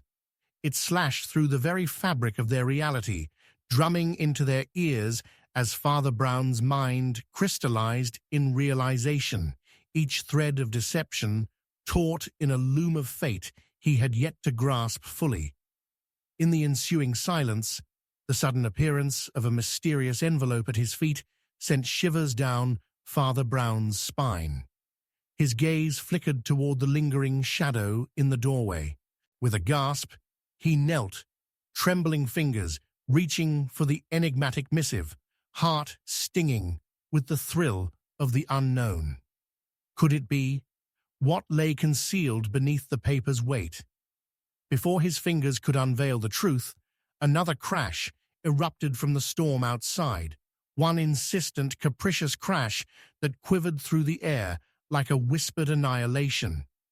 And that's when the power failed, plunging the church into an impenetrable abyss, leaving only dread echoed in the silence. The teen darkness, the presence at the door shifted, and he felt a breath of malice, colder than the storm raging outside, a promise of danger yet to come. Chapter 9. The Glasses of Illusion. The thunderclap echoed like a gunshot, and when the candles flickered out in the church, darkness spilled like ink, seeping into cracks and corners, leaving only the frayed edges of consciousness behind. Father Brown's breath caught in his throat as he staggered back, eyes straining to pierce through the suffocating blackness that consumed him like a shroud. In that moment, confusion reigned supreme, and he sensed in his gut that secrets longer buried were clawing their way to the surface, desperate for release. A muffled scream reverberated from the back of the church, an agonized cry that shattered the tense stillness. "Edward, no!" The voice belonged to Diana, and a shiver raced up Bishop Brown's spine. He was certain that the storm outside was not the only tempest raging in the hearts of those gathered on this treacherous night. Driven by instinct and the urgency of the moment, he stepped tentatively toward where he believed Edward had last stood. "Stay close to the altar," he commanded, though he could barely hear himself over the drumming rain and pounding wind. He fumbled in his pocket for a match, cursing the darkness as he struck one, the tiny flame fighting valiantly before it ignited a flickering candle and sent shadows dancing like demons across the walls. The small light revealed a figure hunched in despair, Edward Abernathy half kneeling, hands pressed to his head as if blocking out some encroaching horror. "Edward!" Father Brown's voice sliced through the uncertainty, a lifeline thrown into storm-tossed seas. The young man looked up, eyes wild and glimmering with tears. They are not." Diana's sharp words cut through Edward's pleas. Father Brown felt the shift in the atmosphere, a tightness that caught in his throat like far too much smoke in the air. "I will not allow you to paint me in shadows for your own weaknesses." Diana, enveloped in layers of black satin and polished disdain, held herself like a queen, even amidst chaos, narrowing her striking eyes. "You were the one who went rummaging in the attic, Edward. One should tread carefully in the past, unless one wishes to unearth things better left alone."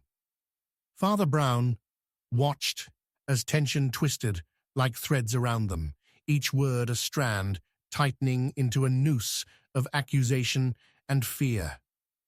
"We must stop," he urged, raising a hand lightly, the warmth of the flickering candle contrasting with the cold weight of dread pushing at his chest. "Fear will lead us astray.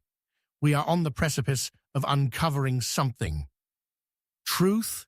Edward spat, his rancor slicing through Father Brown's attempts to foster clarity. "No one here knows the meaning of that word."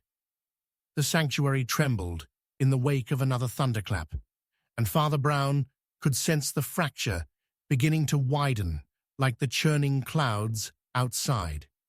A flickering light caught his eye, revealing something twisted, half hidden in the shadows, a set of glasses, their lenses gleaming, eerily, as if taunting him with their lost clarity.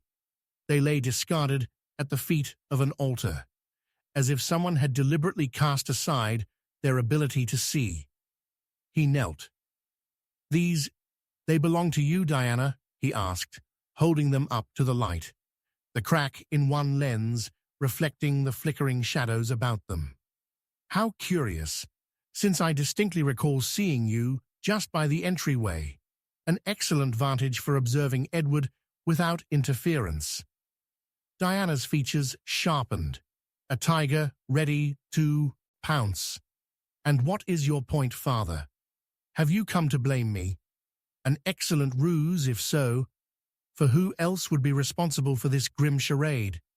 It is Edward's delusion that makes the rest lose sight of their perceived innocence." The young man recoiled, a look of both shock and indignation crossing his face. "You think me guilty?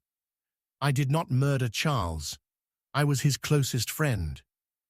"Then why were you in the attic, rummaging through the past, as you admit," Diana shot back, her voice a blade. "What were you searching for, Edward? The truth? Or perhaps something else, something unquestionably incriminating?" Father Brown's calm demeanor softened the intensity brewing between them. "The attic holds deep memories, Diana, more than any one of us could fathom. Memories locked away, yet they pulsate through the house like a heartbeat, unrelenting in their grip. It is a dangerous place, both for the living and the dead." A flicker of doubt crossed Edward's face. "You wield words like a sword, Father, yet does it not conceal uncertainty within? There are secrets woven within those letters, dark things meant to rot. Things indeed, that offer clarity when brought into the light," Father Brown pressed, fixing his keen gaze upon both of them. "However, do remember the true nature of an illusion. Things are not always as they seem. Diana, you would have me believe Edward was the puppet master, but can he be trying to deflect your guilt from shadows that loom ever larger?"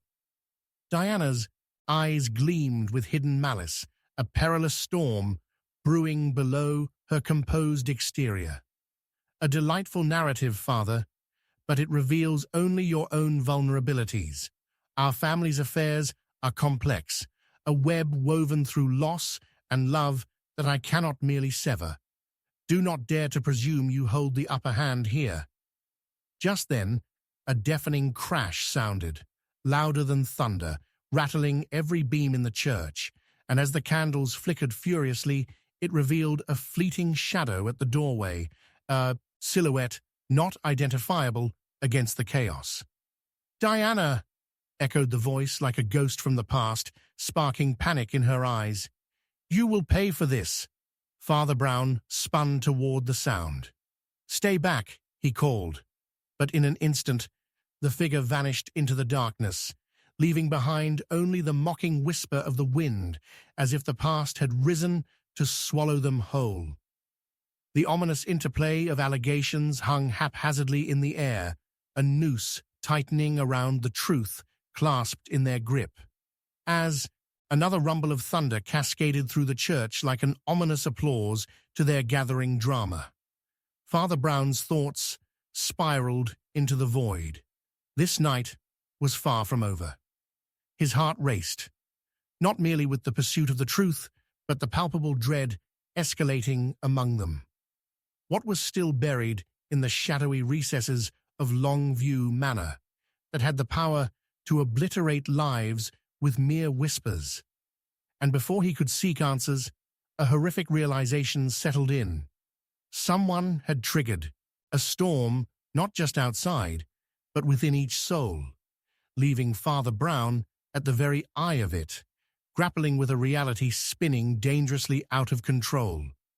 With a deep breath, he focused on the glasses.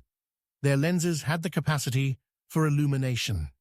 Perhaps what he sought lay hidden beneath the smokescreen of deception, obscuring the murder's true nature. But as he turned to confront the secrets left untold, a sudden flash of lightning revealed a dagger-like glint from the darkness, sharp, deadly, and poised to strike.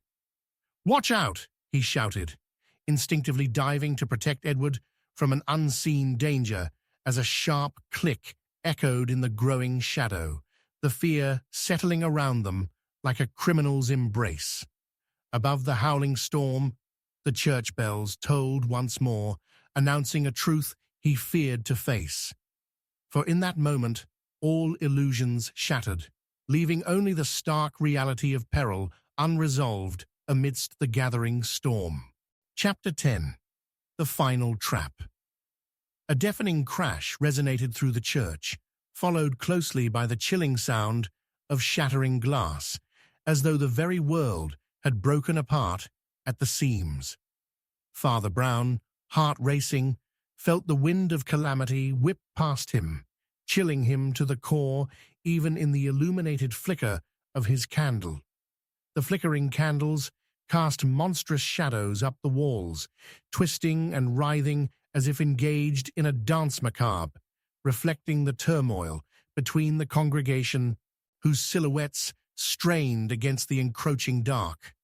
Beyond the church's walls, the storm roared with renewed vigor, clawing at the edges of their fragile sanctuary. He turned to Edward and Diana, both frozen in horror at the sound, the dark spectre of fate looming closer, blurring the lines between innocence and guilt.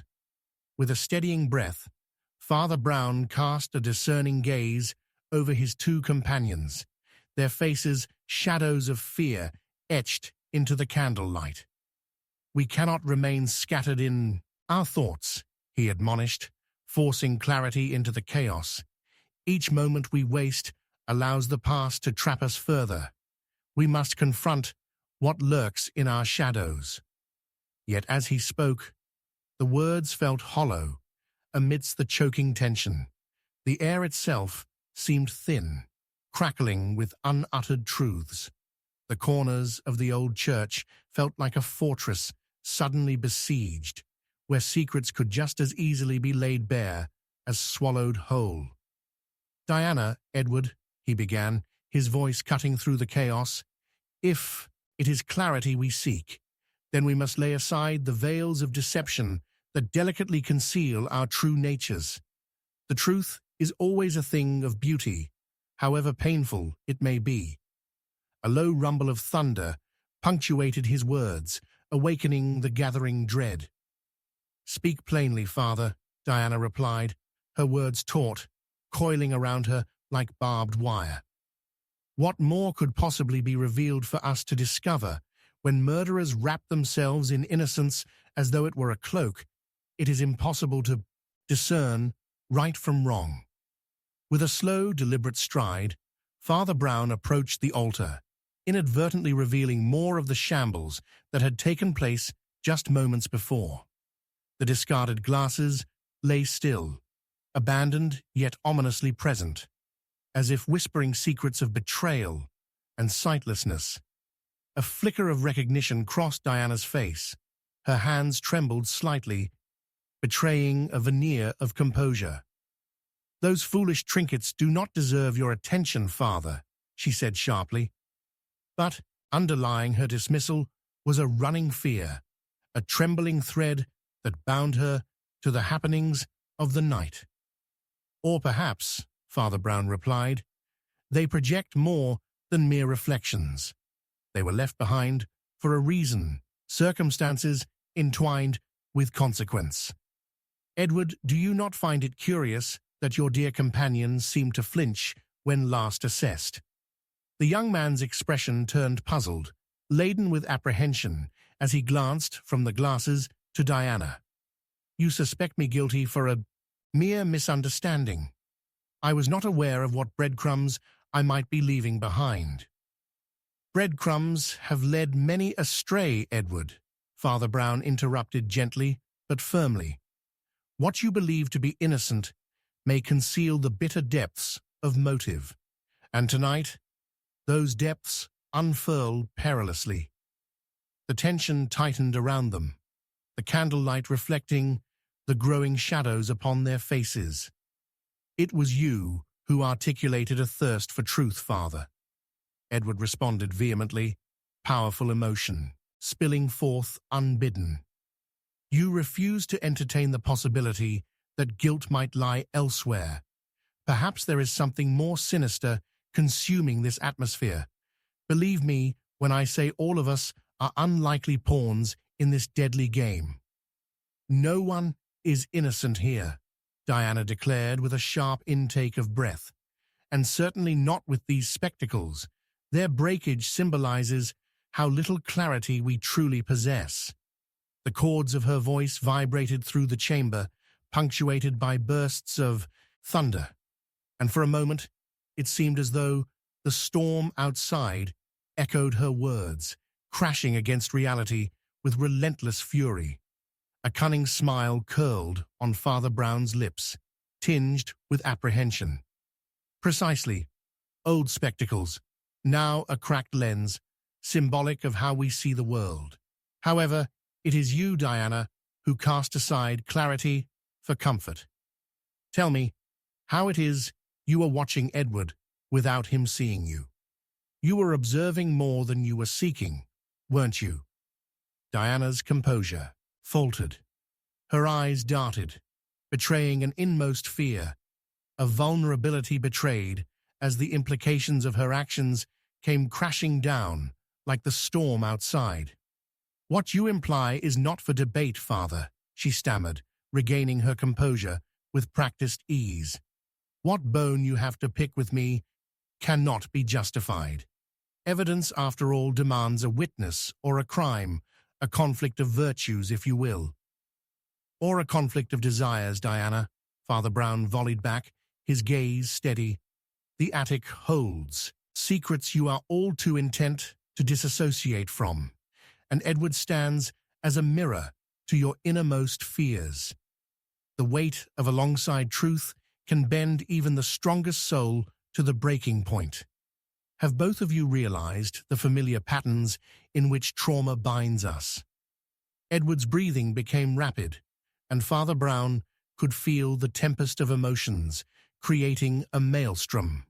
The air thickened with every tick of the church clock, echoing hauntingly above the crackle of candlelight. "What are you saying?" Edward gasped, as if unable to comprehend the tangled webs spun around him.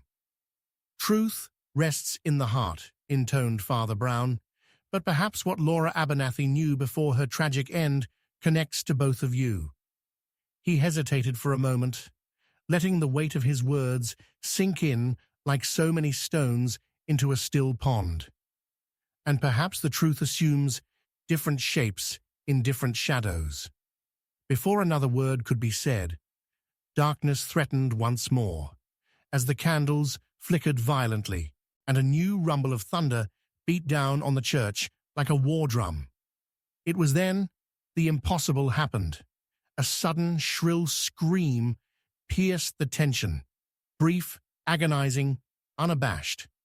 Father Brown shot a glance toward the door just as a figure dashed outside, bathed in eerie lightning. The brief flash illuminated the unmistakable gleam of a red object, clutched tightly, a dagger. "Stop!" Father Brown shouted after the fleeing figure, his heart pounding as he lunged forward. The door banged closed, behind them with a resounding finality, echoing their shared dread. The very air seemed to hold its breath, a promise of catastrophe lingering just out of reach, reaching beyond the walls of the church, where truth was but a dagger's throw away. "Father!" Edward cried, the panic gripping him now, palpable, as reality shattered once more. "What did I say to unleash this wrath?" But Father Brown's attention had already shifted. His eyes were trained back toward the altar, where the remnants of Diana's glasses lay, yet it was the dagger that transformed his very understanding of their impending doom. The church bells tolled, but within him churned a mirrored clarity, a storm of awareness amidst the chaos. He had to act quickly, each revelation advancing him past the threshold of morality into the heart of a darkened truth. Yet just as he stepped forward, another flash of lightning sparked across the skylight overhead, shocking in its brilliance, illuminating the foreboding silhouette of a figure standing poised at the entrance. "Who dares?" Father Brown bellowed, adrenaline surging through him. Yet what he beheld made his breath hitch in stark disbelief. The man stood there, face partially concealed by shadows, but the gleam of recognition in his eyes splintered through the darkness, robbing Father Brown of precious seconds. "Father Brown," came the voice, laced with a dangerous calm that sliced through the air like glass. "Perhaps tonight was not an accident after all. The game has only just begun." And in a heartbeat, the man pulled a weapon from within his coat, a weapon aimed directly at Father Brown's heart, amid the wind's mournful wail, as thunder heralded the arrival of secrets blooming in the night. Chapter 11. The Portrait of a Killer. The bell tolled sharply, an eerie cadence punctuating the silence, as Father Brown stood frozen for an agonizing moment in the thunderous wake of a gunshot. An explosion of fear enveloped him, each heartbeat thudding a desperate rhythm like drums of war, as he clutched the altar, staring into the harrowing abyss of shadows. Panic ripped through the air, tangling around the remnants of the storm and layering dread within the flickering candlelight, which, now, trembled violently, casting grotesque forms of suspicion and belief. "Father, look out!" Edward's voice tore through the chaos as he scrambled behind Father Brown, wide-eyed and breathless, his normally composed demeanor cracked beyond repair. What was that shot? The young man's gaze darted to the entrance, where the figure had vanished, swept away by the tempest outside, leaving a chilling silence in its wake, a silence laden with grief and unresolved culpability. Father Brown took a moment to center himself, releasing a breath as he scanned the dark corners of the church, where each crevice could hide both threat and truth. The remains of Diana's glasses caught the dying light, glinting ominously at the foot of the altar, fractured remnants of clarity and innocence, the very lenses that had obscured their perceptions of each other, intertwined with the fate laid before them. "There lies your answer, Edward," he murmured, drawing closer to the altar, his fingers brushing against the glasses, icy to the touch.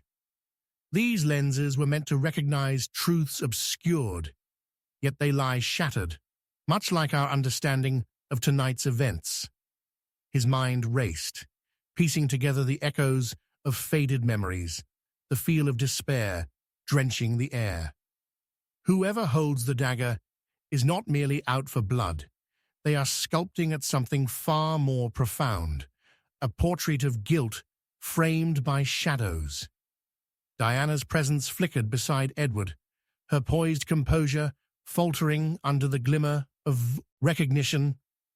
"Those glasses are insipid remnants, Father. I implore you, do not grasp at trifles when there lies a very real threat lingering at our doorstep." Her voice faltered, uncertainty casting a shadow across her features. "Trifles often lead to deeper truths, dear Diana," Father Brown replied, his tone soft yet firm, like the calming warmth of a hearth on a stormy night. "In the darkness of this storm, we stand blinded by our perceptions, yet clarity can only blossom through discomfort." "Comfort?" Edward seethed, his frustration culminating in a wild gesture. "This speaks to compulsion, Father. We wallow in uncertainty when we need to direct our focus toward what lies ahead. A murderer walks among us." "Indeed, a murderer," Father Brown agreed, his voice lowering to a conspiratorial whisper as lightning illuminated their faces, drawing shadows deeper into their features. "But perhaps we have wandered too far from the truth, which lies cloistered beneath layers of familial ties and haunted memories." Diana stiffened, her gaze wavering, as if she had been struck by a sudden revelation. "What do you mean?" she pressed, as though fearing the words he might unveil. "When one is thrust into circumstances rife with peril, hidden desires can shape the paths we tread," Father Brown elaborated, his mind leaping through entwined connections. "The link between you two is more intricate than mere companionship. After all, history weaves strange legacies, especially in the face of unresolved guilt." Edward stammered, "You can't suggest that the filaments of your past entrap you beneath the weight of family expectations," Father Brown interrupted, locking his gaze with Edward's, sensing the churning turmoil beneath the man's bravado. "Consider, Edward, the unspoken conflict you share. Your journey tonight is woven into a kaleidoscope of veiled truths. You, too, seek vindication while guarding a fragile bond that resonates with echoes of betrayal. Edward's brow furrowed, apprehension swirling in his expression. "I do not understand," he mumbled, shifting uneasily. "Let us contemplate Laura Abernathy," Father Brown remarked, deliberate but gentle. "She stood at a precipice much like yours, caught between family and fate, straddling the expectation of loyalty while harboring secrets best left undisturbed." "Yes, and her secrets led to her death," Diana interjected, the urgency in her voice gathering intensity.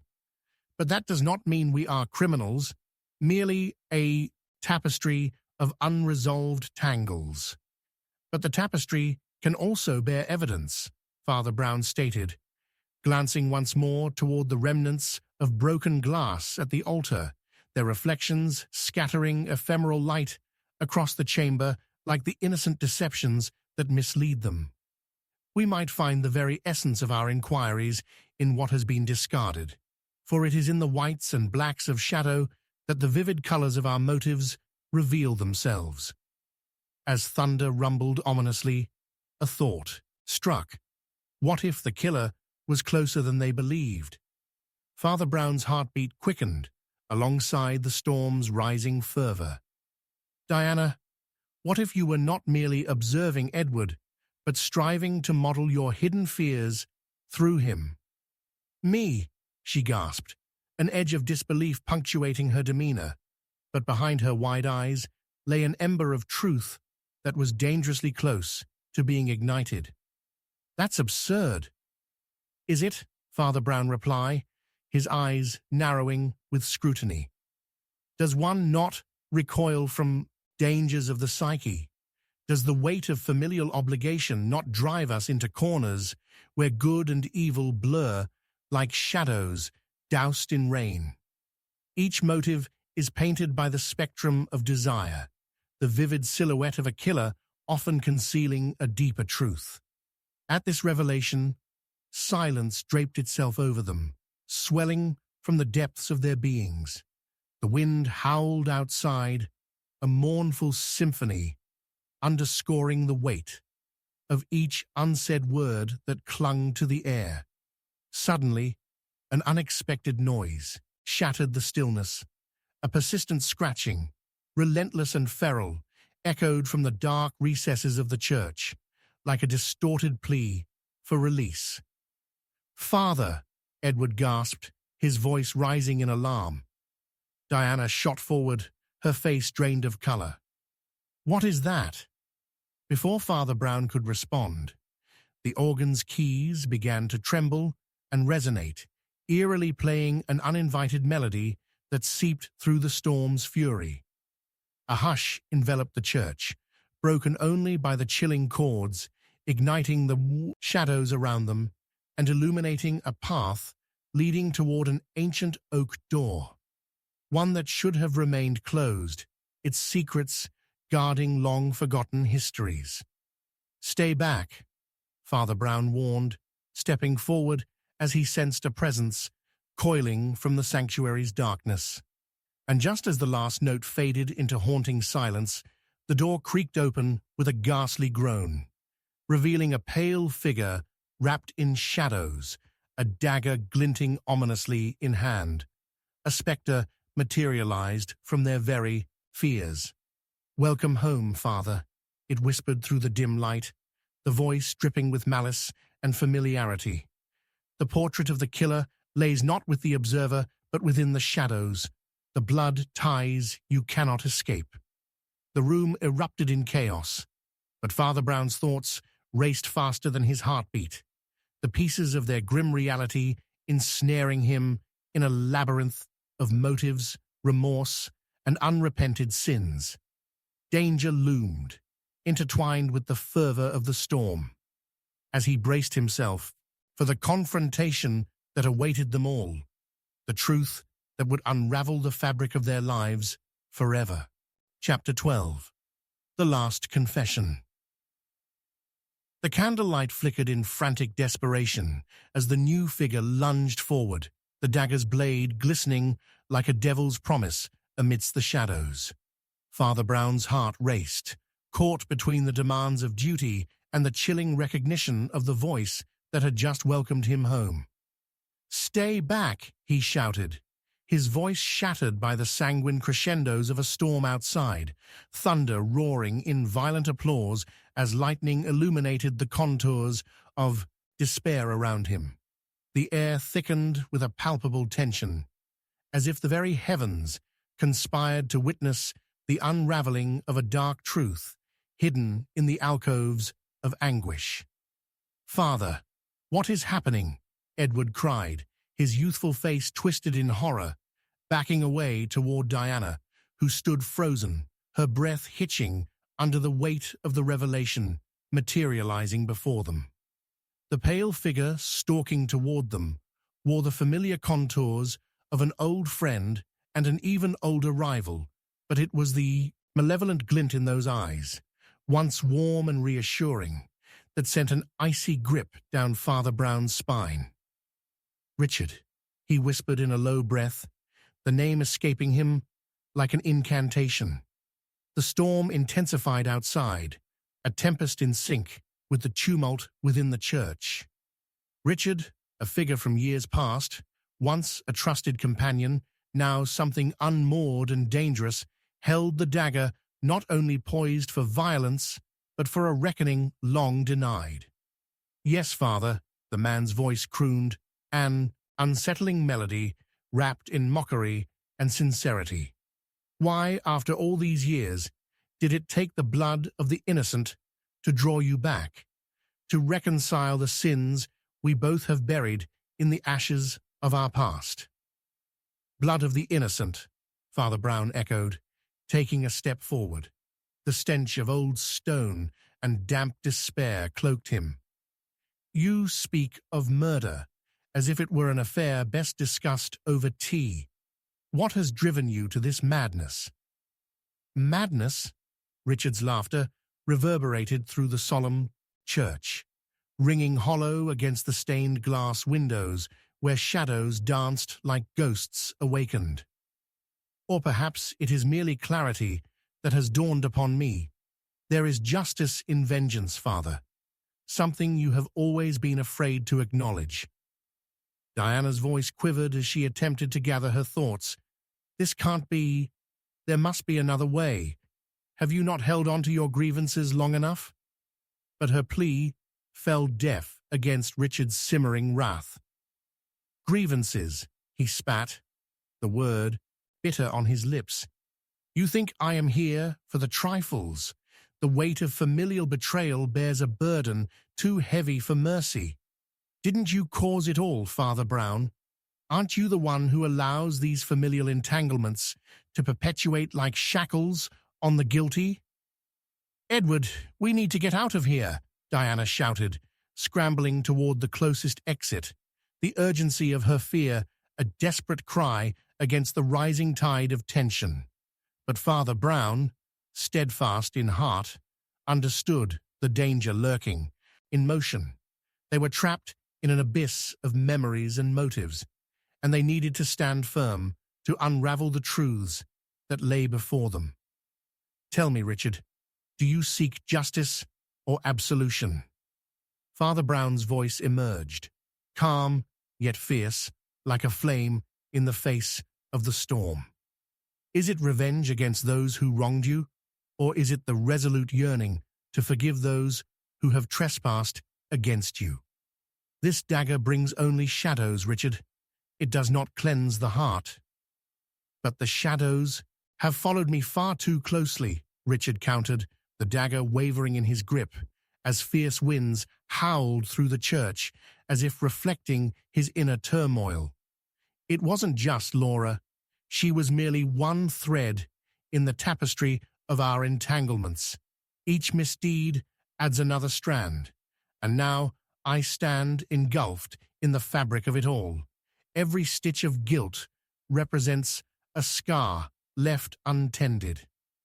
The intensity in Richard's eyes revealed an unraveling of the deep-rooted grief that had driven him to this point. Father Brown knew better than to insist on the physicality of the dagger alone. It was a harbinger of past grievances that had consumed Richard, a mere prop in a tragedy far older than the storm outside. "Tell us, Richard," Father Brown urged, advancing just enough to bridge the chasm of fear resonating in the room. "What do you think lies beyond the vengeance you covet? Is there no room for understanding, for absolution? Speak to the grief that burdens you, for it is in understanding that the heart becomes free." "Understanding?" Richard rasped, amusement creeping back into his voice, as if the possibility of comprehending his sin was a cruel fantasy. "What understanding has led to this moment, Father? If you think I'm here simply to brandish a dagger, then you make the mistake of chaining yourself to the past." Father Brown cut in gently, his heart racing with the urgency of Richard's emotions spilling forth like a torrent. "Your anger serves to bind you rather than release you. Look at what you've become. You stand at the precipice not merely of murder, but of your own redemption." And as a surge of wind rattled the windows, the candles flickered perilously, illuminating a figure that seemed not simply to hover at the forest edge, but a phantom hovering close enough to touch. "You speak eternal truths, Father," Richard murmured, the dagger's glint faltering in his grasp. "But the time for forgiveness seems lost in a world that has left me stripped bare beneath the weight of awareness. It is not justice I seek, but a confession." Father Brown took a cautious step forward. "Then confess, my friend. Let your heart spill forth the grief that binds you till this very moment." The thunder rumbled ominously in the distance, but Richard's gaze shifted, the shadows dancing across his face, rendering him almost ethereal, fragile as glass. "I cannot tread the worn path of regret any longer, Father. To atone for a past shrouded in violence." Before he could finish, a piercing scream erupted from a figure outside, a woman, her visage pale, framed against the tempest. Edward's heart raced in horror. "It's Laura!" Richard's eyes widened, the dagger slipping from his fingers as he turned towards the revelation, perhaps as startled by her presence as they were. And in that fleeting moment of uncertainty, Father Brown seized the advantage, his instincts ablaze. "Do not falter now, Richard. Let her arrival wake your soul." But Richard, upon seeing the woman who once ignited their shared turmoil, stepped backward, lost in a storm of his own making.